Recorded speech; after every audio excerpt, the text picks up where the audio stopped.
There's a new feature in Photoshop that's really useful, and that is grain, a grain adjustment. And you can create all kinds of visual effects using this. And I'm going to go through some of these in this video. So let's just remove this. And we've got the original image. All you need to do is go over to a layer, and then down to new adjustment layer, and then down to grain. And I would suggest add grain first. You can of course add it in any order and then just move them around if you wish. But I'm going to go with grain, and with this you get this new layer, click OK, and you've got a grain layer. Unfortunately, by default, it's got no grain whatsoever. Well, what you can do, just go here and in Properties panel, which you can find in the window menu, just change the amount. And you can change the size, and you can change the roughness. You can see, just move that up there. And you've got this lovely grain effect very quickly. But you can combine it with other adjustments as well. And case being point, the threshold, to create quite an interesting variation of threshold. But that's only the start point. You can use other combinations in many different ways to create some quite high impact visual effects. Okay, let's just move that layer out slightly there. And you've got the properties, change those.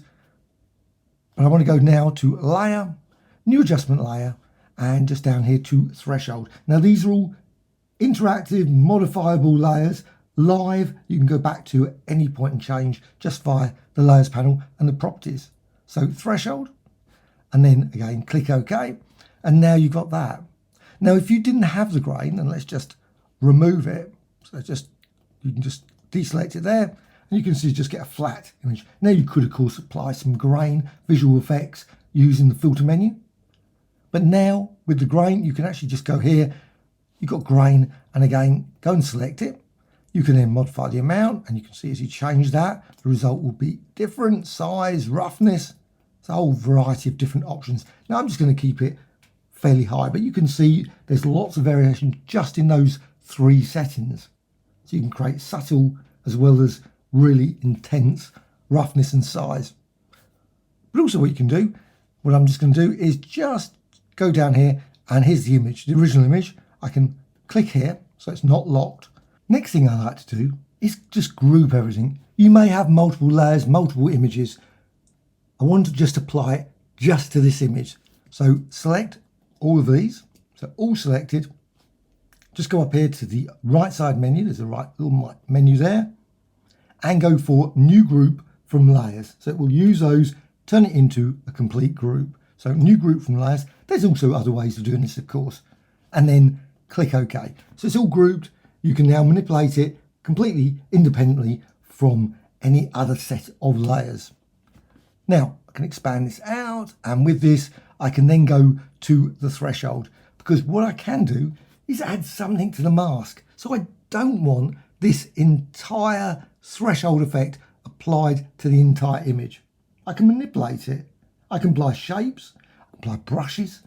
I can also, with this selected, again, you can see it's white edge around there. The mask is selected. I'm not manipulating anything to do with the adjustment. What I can then do is go to edit, and then down here and fill. So edit and fill, and use pattern. Now I'm going to use a stripe design. This was one I created a couple of videos back, so please check that out if you want to see how to create this. But it could be any pattern. It doesn't have to be a stripe pattern like this. And you can create many variations, diagonal stripes, warped stripes, all kinds of different designs can be created. So really unique set of image effects just from that. Just go and select the custom pattern. I'm going with this one, which is a bit thinner than fully across, because unfortunately there's no scale feature here in this fill, which I find a slight pity, but still. What you can then do, click OK. And now you can see the effect is applied slightly different. You've still got the threshold, but in some places it's not as strong as the full effect.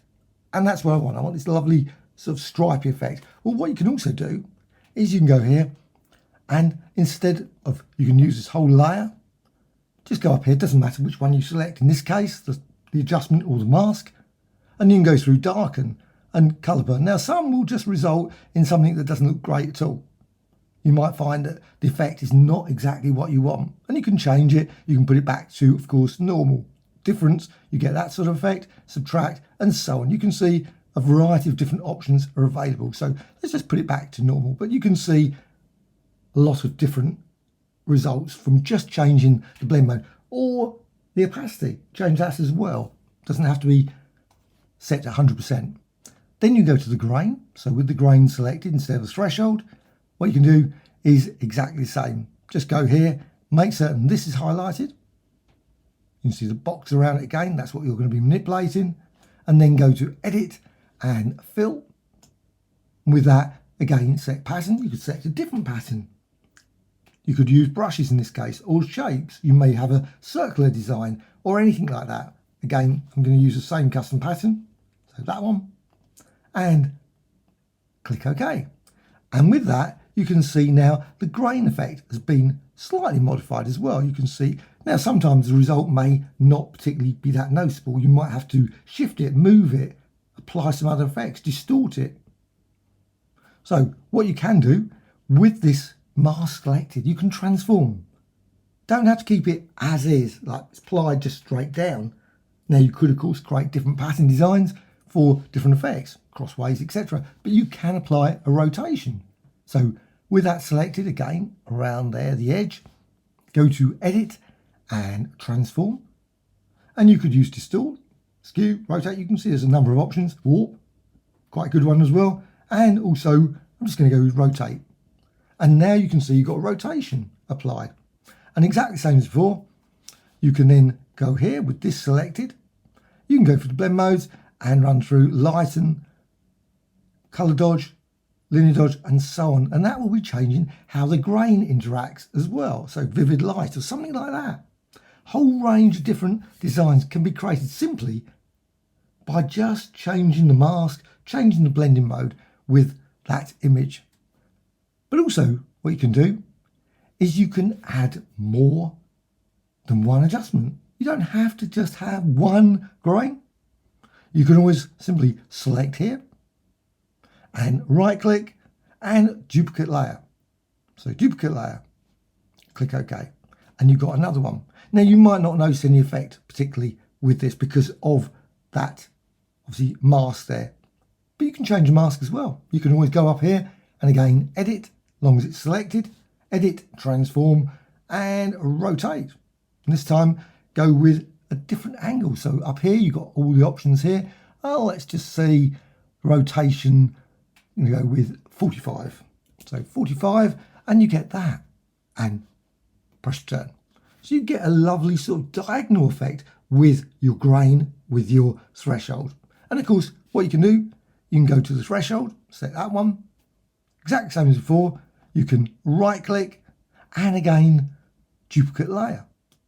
So duplicate layer, click OK, and you've got now a slightly different threshold effect. Well, at the moment it's the same, but what you can always do is you can always go here, and you can see this one, you could add a different mask, but you can always right click, and you can disable the layer mask. You can also delete it, of course, but let's just disable it so it's not there.